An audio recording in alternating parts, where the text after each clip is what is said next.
Good morning student. Chapter 8 है आपका बंकिम चंद्र चट्टोपाध्याय। अब बंकिम द्वारा रचित आनंद मठ एक ऐसा उपन्यास है जिसने भारतवासियों को पहल राजनीतिक विद्रोह की कहानी सुनाई। वह नौजवानों में देश के लिए विदेशी राज शक्ति के विरुद्ध एक आदर्श प्रस्तुत किया।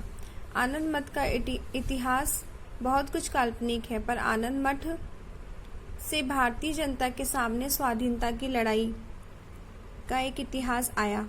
इस उपन्यास की आड़ में भारतीयों के सामने स्वतंत्रता के युद्ध का आदर्श रख दिया गया, उपाय का साधन बताया गया और साथ ही एक मंत्र भी दिया गया। उस जमाने के लिए ये बहुत था। इस उपन्यास के कारण बंकिम की नौकरी जाते जाते रह गई थी। अब आप देखिए प्रस्तावना में कि वंदे मातरम के रचयिता बंकिम चंद्र चट्टोपाध्याय एक बुद्धिमान सामर्थ्यवान कवि व लेखक थे, जिन्हें अपनी मातृभाषा व मातृभूमि से अगाध प्रेम था। अगाध मीन्स गहरा प्रेम था। आप में से बहुत ने वंदे मातरम गाया और सुना होगा। इसकी मधुर और गंभीर गूंज भारतीय झंडा फहराने के समय प्राय सुनाई पड़ती है। वंदे मातरम सुजलम सुफलाम मलयज शीतलम सच्च श्यामला मातरम वंदे मातरम। अब भारत के सैकड़ों नौजवानों ने वंदे मातरम का नारा लगाते हुए अंग्रेजी शासन के विरुद्ध आवाज उठाई और इसके पुरस्कार में लाठियां और गोलियां खाई। इन शब्दों में ही मानो ऐसा संगीत है कि सुनने वाला देश प्रेम के भावों में भर जाता है। एक अजीब सी तरंग सुनने वाले की नस नस में दौड़ जाती है। आप जानते हैं कि इसे किसने रचा था? आइए देश प्रेम के इतिहास की कहानी कहने वाले इस गीत के रचयिता बंकिम चंद्र चट्टोपाध्याय के जीवन की कुछ बातें जानने का प्रयत्न करें। बंकिम चंद्र चट्टोपाध्याय का जन्म 27 जून 1838 में बंगाल के 24 परगना के काठालपाड़ा नामक गांव में हुआ था। वह संपन्न घर से थे और उन्होंने अंग्रेजी, संस्कृत आदि में भली भांति शिक्षा ग्रहण की थी। बचपन से ही उनमें मातृभाषा और मातृभूमि के प्रति प्रेम था। युवावस्था में एक दिन उन्हें अपने एक मित्र का पत्र मिला। उन दिनों अंग्रेजी का ही प्रचार था। अब लोग एक दूसरे को पत्र लिखते समय अंग्रेजी का ही प्रयोग करते थे, लेकिन मित्र का पत्र भी अंग्रेजी में ही था। उन्होंने उसे बिना पढ़े लौटा दिया। साथ में यह भी लिख दिया कि भाई, अंग्रेजी ना तो तुम्हारी मातृभाषा है और ना ही मेरी। ऐसी हालत में कोई कारण नहीं कि तुम मुझे अंग्रेजी में पत्र लिखो। कि भाई तुम्हारे पास ऐसा कोई कारण नहीं है कि जो तुम मुझे इंग्लिश में लिखो कि तुम्हें हिंदी नहीं आती।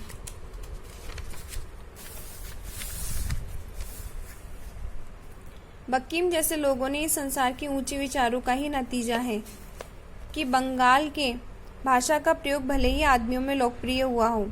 ये बात नहीं है कि बंकिम अंग्रेजी के विद्वान ना थे। सच तो यह है कि वह अंग्रेजी का इतना ज्ञान रखते थे कि यदि चाहते तो और बहुत से भारतीयों की तरह अंग्रेजी लेखक बन सकते थे। उन्होंने अपनी मातृभाषा की सेवा करनी ही उचित समझा। उनके इस व्रत पर बांग्ला भाषा ही नहीं, सारे भारतीय साहित्यों को लाभ पहुंचाया। भाषा प्रेम के साथ साथ बंकिम में देश प्रेम कूट कूट कर भरा था। वह सारी उम्र सरकारी नौकर थे, पर कभी उन्होंने दबे नहीं। उन्होंने एक बात की कि कुछ असभ्य गोरों मतलब अंग्रेजों के लिए कहा गया है कि गोरों ने उनके छोटे भाई पर अपना कुत्ता छोड़ दिया। इससे वे घबरा गए। ये देखकर बंकिम बीच में कूद पड़े और उन्हें गोरों को इस पर धमकाया कि कुत्तों को वापस बुलाकर खिसक गए। उस युग में इस प्रकार का साहस बहुत कम लोग करते थे। कहा जाता है कि गोरों के प्रति अपने इस व्यवहार के कारण वह सरकारी नौकरी में पर्याप्त तरक्की नहीं कर पाए। बंकिम बड़े ही बुद्धिमान थे। पढ़ाई समाप्त करने से एक सरकारी नौकरी में लग गए थे। उन दिनों सब अच्छे छात्र सरकारी नौकरी में लगने की कोशिश करते थे। नौकरी के साथ साथ बंकिम चंद्र साहित्य सेवा में भी जुटे रहे। सबसे पहले उनकी कुछ कविताएं प्रकाशित हुई। ये उस समय बंगला साहित्य में अच्छे कवि तो थे, परंतु गद्य लेखक तथा उपन्यास तथा कहानी लेखन नहीं के बराबर थे। उन दिनों बंगाल में अंग्रेजी चर्चा बहुत अधिक थी। शिक्षित युवक अंग्रेजी बोलने, लिखने तथा अंग्रेजी साहित्य पाठ करने में जितनी दिलचस्पी लिया करते थे उतनी मातृभाषा में नहीं। बंगला भाषा का साहित्य अंग्रेजी के मुकाबले में ही हीन था, ये सच है। और एक और अंग्रेजी वाले दूसरा, और संस्कृत के पंडित बंगला भाषा साहित्य को भी कोई महत्व नहीं देते थे। साहित्य के बहुत से क्षेत्रों में वकीम ने अपनी लेखनी का स्पर्श दिया और सभी में विशेषकर उपन्यास तथा निबंध साहित्य बहुत आगे तक बढ़ गए। उन्होंने अपने निबंध ये सिखाने के लिए लिखे कि हम भारतवासी इस समय भले ही गिर गए हैं, कभी हम ज्ञान विज्ञान के क्षेत्र में आगे भी ना थे। उनके उपन्यास वीरता और देशभक्ति की मानो पाठ्य पुस्तकें हैं। उनके पहले उपन्यास का नाम था दुर्गेश नंदिनी। यह एक ऐतिहासिक कहानी है। उस समय वह 27 वर्ष के थे। उपन्यास अच्छे ढंग से लिखा गया था कि लोग पढ़कर चकित रह गए। जो लोग बंगला को पढ़ने योग्य नहीं समझते थे, वह भी उसे कहने और पढ़ने पड़ गए। उनमें एक नया जोश आ गया। नतीजा ये हुआ कि वकीम के लेखकों तथा उपन्यासों के लिए उत्सुक रहने के लिए वकीम बंग दर्शन के नाम से कई साहित्यिक पत्र भी निकालने लगे थे। आज भारत के प्रत्येक भाषा में हजारों पत्र पत्रिकाएं हैं। बंगाल में अब पत्र पत्रिका की संख्या बहुत अधिक है, पर उन दिनों के हालात कुछ और थे। बंग दर्शन कोई मामूली ढंग का पत्र न था। उसके संपादक स्वयं बंकिम चंद्र थे। उसमें सबसे बड़ा आकर्षण स्वयं की उनकी रचनाएं थी। उनमें उपन्यास, साहित्य, समालोचना और विभिन्न प्रकार के लेख निबंधकार प्रकाशित होते थे। बंग दर्शन के लोग बाट जो होते थे और पाते ही उसे पढ़ लेते थे। उनकी आलोचना, व्याख्या तथा सामूहिक पाठ हुआ करता था। लोग वकीम की रचनाओं की पंक्तियों को याद कर लेते थे। वकीम चंद्र अपने युग के कितने मशहूर हुए, इसका इस बात से पता चला कि उस जमाने में वकीम चंद्र के उपन्यास आदि पढ़कर उसके कुछ अंश जुबानी याद कर लेना और लोग पसंद करते थे। जो लोग पत्र आदि में वकीम की शैली का अनुसरण करते थे, वे विद्वान समझे जाते थे। साहित्य क्षेत्र में उनका बड़ा मान था।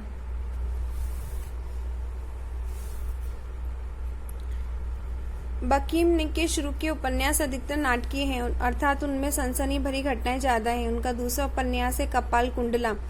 इस उपन्यास की कहानी कैसी लड़की की है जो प्रकृति के बीच में पली है, जिसे समाज की रीति नीति का कुछ मालूम नहीं है। इसे प्रतीत होता है कि बंकिम में स्वतंत्र नारी का चरित्र चित्रित करना चाहते थे। एक ऐसी कन्या जो दुनिया में रहकर भी एक अनोखे प्राकृतिक वन फूल की तरह है। संसार में और समाज में बाहर दूर जंगल में पलने पर ही कन्या स्वाभाविक रूप से कपाल कुंडला की तरह हो सकती थी। कपाल कुंडला के बाद उन्होंने मृणालिनी नामक उपन्यास लिखा। उसके बाद एक कई उपन्यास लिखते गए। विश्ववृक्ष, कृष्णकांत का वसीयत नाम, रजनी, चंद्रशेखर आदि। राष्ट्रीय की दृष्टि से उनका बहुत ही महत्वपूर्ण उपन्यास है आनंद मठ। वंदे मातरम गीत इसी में आता है। आनंद मठ जैसे एक नया राग सुनाने को ही लिखा गया था। इस उपन्यास को सामाजिक भी कहा जा सकता है और एक सीमा तक ऐतिहासिक भी है। उपन्यास का वास्तविक उद्देश्य कहानी की आड़ में लोगों को देशभक्ति का पाठ सिखाना था।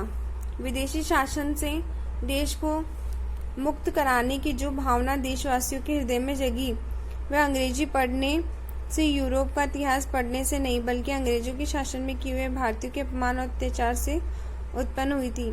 लगभग काल्पनिक इतिहास को साकार बनाकर वकीम ने देश के सामने एक महान आदर्श खड़ा कर दिया। इस उपन्यास में एक मठ साधुओं के देश की रक्षा के लिए शत्रुओं की लड़ाई की और इस आदर्श के लिए अपने प्राणों की आहुति दी। उन साधुओं ने दुश्मन के विरुद्ध अस्त्र धारण किया, जिसका मंत्र था वंदे मातरम। वे भारत माता की चरणों में अपना जीवन बलिदान करते थे। उपन्यास में दुश्मन के विरुद्ध एक या दो या तीन व्यक्तियों को नहीं, बल्कि पूरे समाज में संगठित रूप से विद्रोह के लिए तैयार हो जाते हुए देखा गया।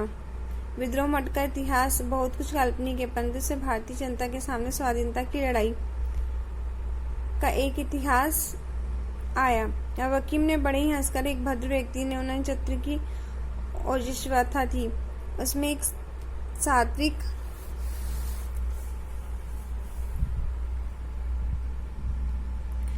एक वास्तविक प्रतिभाशाली लेखक के सभी गुण मौजूद थे। वे कठोर परिश्रम करके अध्ययन करते थे। बंगला के अलावा अंग्रेजी में संस्कृत में उनका विशेष अधिकार था। वह सभी अंग्रेज दैनिकों में लिखा करते थे और उनका लेख बहुत ही तीखा होता था। वकीम ने कृष्ण चरित्र नाम से कुछ लेख लिखे थे। उनका विषय था श्री कृष्ण के चरित्र की आलोचना। उनमें उन्होंने नए ढंग में कृष्ण भगवान के कार्य की व्याख्या की। वकीम कभी अपने नाम का प्रचार नहीं करना चाहते थे। अपने उपन्यासों के लिए उन्होंने शायद ही कभी विज्ञापन आदि का सहारा लिया हो। जब कभी कोई नया लेख आता था तो वकीम चंद उसे हर प्रकार से प्रोत्साहन देते थे। बांग्ला साहित्य के स्वर्ण युग में सभी लेखक स्वयं को वकीम का ऋणी समझते थे। स्वयं लेखक होना और वकीम के दर्जे का लेखक होना बहुत ही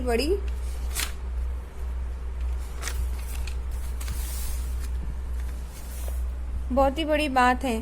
पर वकीम पर उन थोड़े से लेखकों में से थे जो दूसरों को लेखक बनाना अपना कर्तव्य मानते थे। नए लेखकों के लिए वे बड़ा परिश्रम करते थे। वकीम के प्राय सभी उपन्यासों का हिंदी तथा अन्य भारतीय भाषाओं का अनुवाद हो चुका था। कुछ अंग्रेजी में भी अनुदित है, तो अन्य भाषाओं के साहित्यों में भी वकीम चंद की उपन्यास कला का बड़े आदर से अध्ययन किया और उनके ढंग को अपनाया।